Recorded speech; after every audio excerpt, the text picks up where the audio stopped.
the So, we're talking about the presence of Moravians in Wilkes County and what they were doing and how that has moved forward in time. So, pick up your story from that point. Yeah, right. The presence in Wilkes County was pretty minimal. They did send missionaries from that area who came over as far as Ferguson, as far as I can tell, where the Daniel Boone family lived at the time.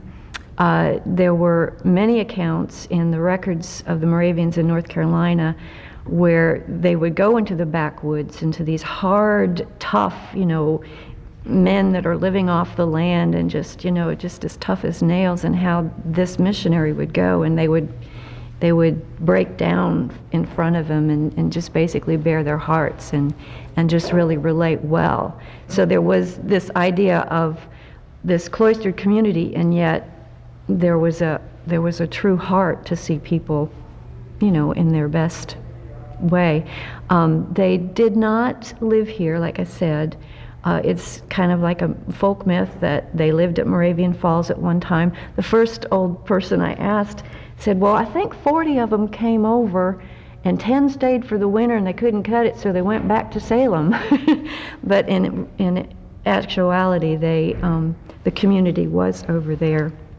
There were several reasons why they probably felt they weren't welcome here at one point, especially right after the Revolutionary War, because they had stayed out of the war, served basically both sides. That was their religion, to be obedient, submissive to the governing authorities who are over you. Well, as soon as we declared independence, they then became basically a help and support. They did fund with their supplies, the grain, the ammunitions, a great part of our patriot armies. But because they were conscientious objectors, and because some of our Wilkes County militia thought they were Tories to the very end, Tories had their lands confiscated. See where we're headed?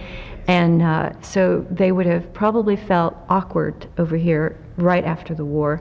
Not only that they were suspect for being educated, which was not, now it is, we know that very well, but in the very beginning, the pioneer days, there were no schools. And the rebellion against the British, that whole temperament, was not the same as an educated European. They also educated their women, and then of course they were proselytizing the Indians, which we were technically at war with the Indians, and had, the blacks, of course, were slaves at that time, and that was not something that was readily accepted. So they were different. Were there black Moravians? There were. They were free? They were free before. It's interesting because after they had settled in Salem, they did own slaves, but they did educate them, which was not something that was generally done in the South. And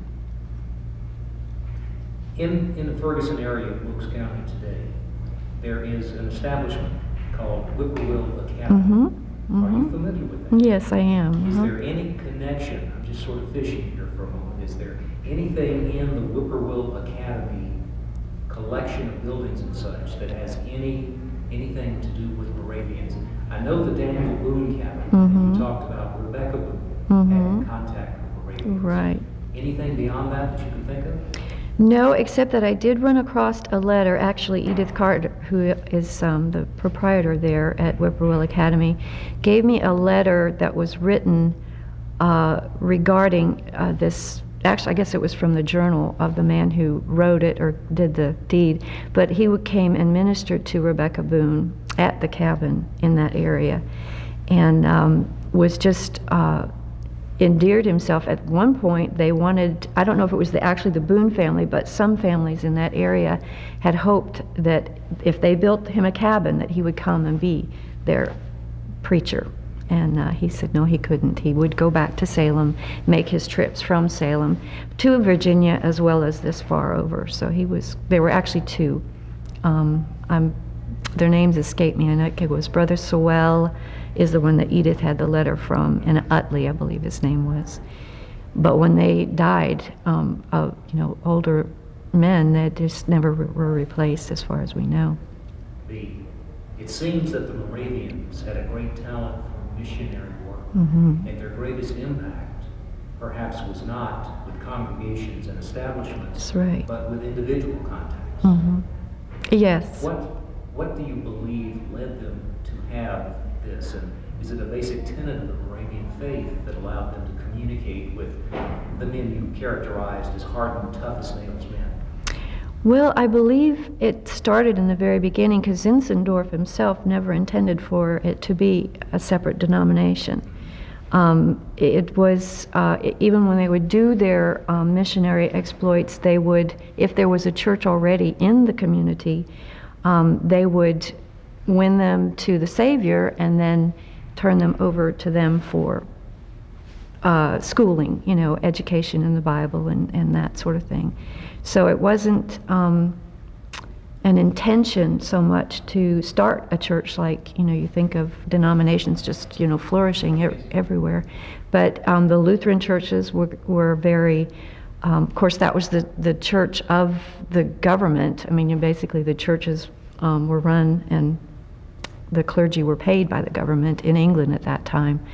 So, no, they didn't have that same type of thing, but it was just a desire to see humanity come into that same relationship.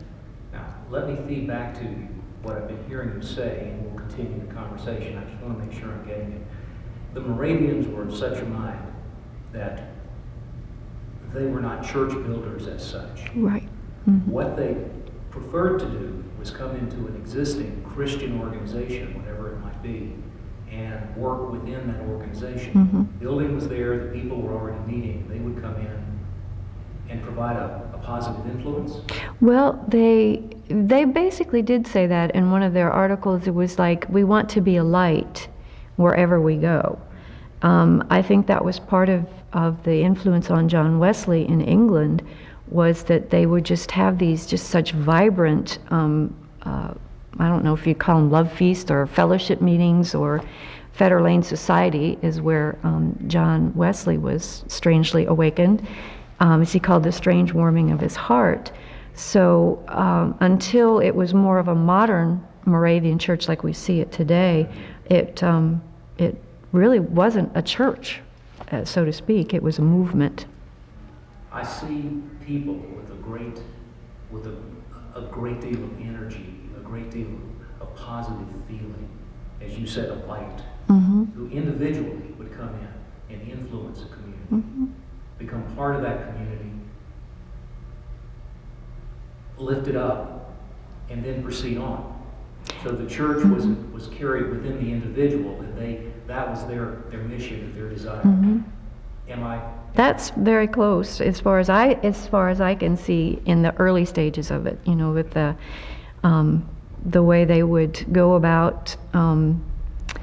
Just with the fellows that came and ministered to Rebecca Boone, it was not his place to actually be a preacher and set that up. Zinzendorf had a real interesting philosophy, and for all I know, it could be right, but he felt like until the Jewish community as a whole came into, the veil, so to speak, is taken off, that every person that was reached for Christ until then was what he called a first fruit, and that the whole scale salvation of the world would come through when the Jews come in. So that was, he wasn't really out to win a whole town or to, it was first fruits he was after. It was Those really who interesting. had no prior religious Mm-hmm.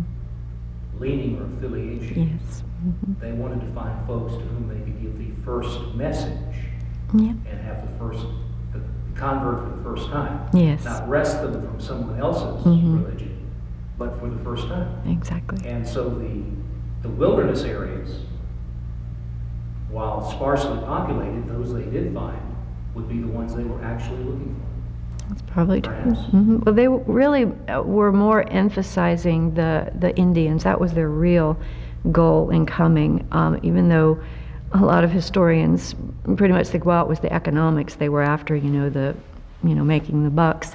But their heart was, and they did make great inroads, more than some denominations. I hate to call it a denomination back then because it really wasn't.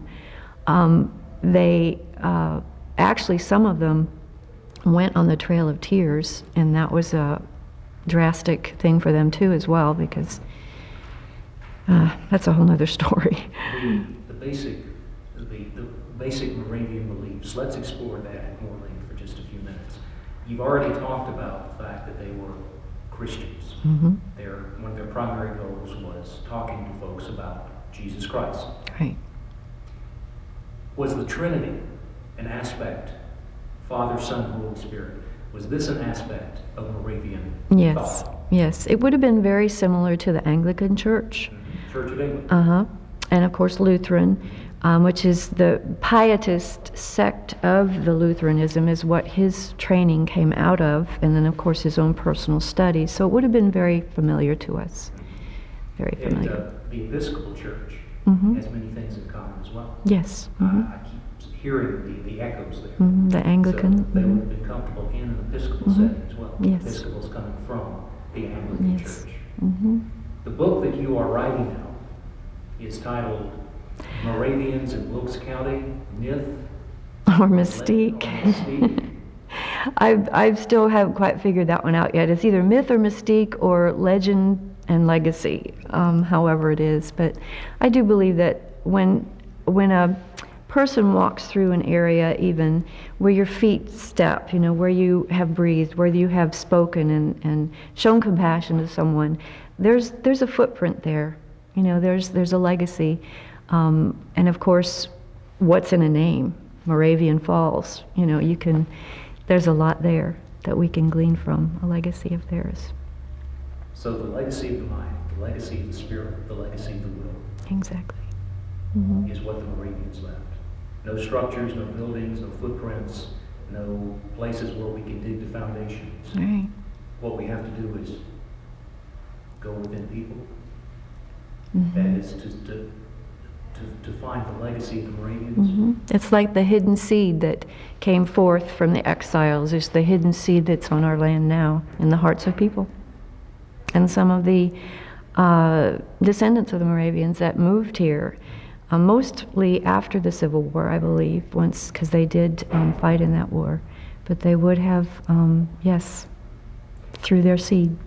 And Moravians were content to live in communities and share with other people without necessarily forming a church proper. Mm-hmm. This was not their primary goal. It was not, no. They would give aid, medical aid to people that would come through, of course feed them, nurse some that would come through on their deathbeds sometimes in the frontier. They were very hospitable. That was one of their main, they even still are, in Old Salem, where you have the Christmas love feast that you can go and they invite the whole world, basically. But they were a gentle people, and yet very in tune with their neighbors, but also in a mode of preserving their faith intact through all of the things that hit it through the centuries. Yeah. Very nice. One last thing. When you say Moravian, people say cookies. And is this a modern phenomenon, or were there traditional Moravian recipes that follow them? And is the Moravian cookie somehow symbolic of the Moravians themselves? I would say it was symbolic of their hospitality, for sure. I'm not sure how far it goes back, but they do have the Winkler Bakery that's still in Old Salem, where you can buy the cookies. They're not made there, they're made somewhere else in that area. But it's just a sign of their ingenuity, their resourcefulness, and their stick-to-itiveness, for sure. Yes. I feel fine with the interview. Oh, I think sorry. we have talked a good story. Okay. Okay. Actually from Villages of the Lord by C. Daniel Cruz of the Moravian Archives. That's from their book. The Moravians Come to the Carolinas.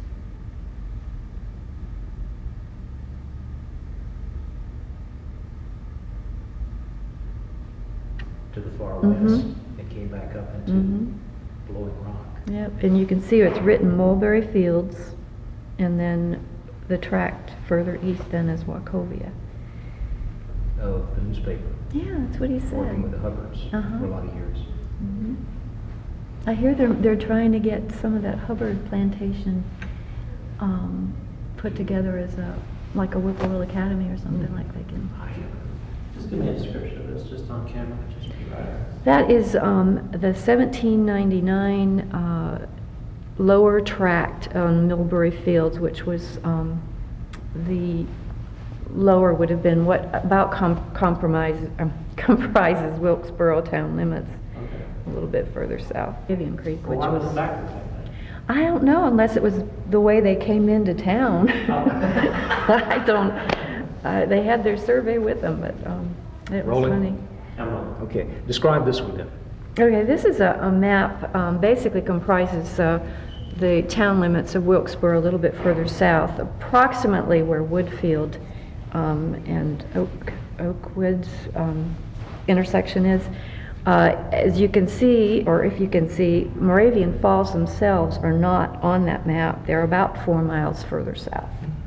So some of the folklore about the Moravians actually, that being on their tract, it's a little bit assumption.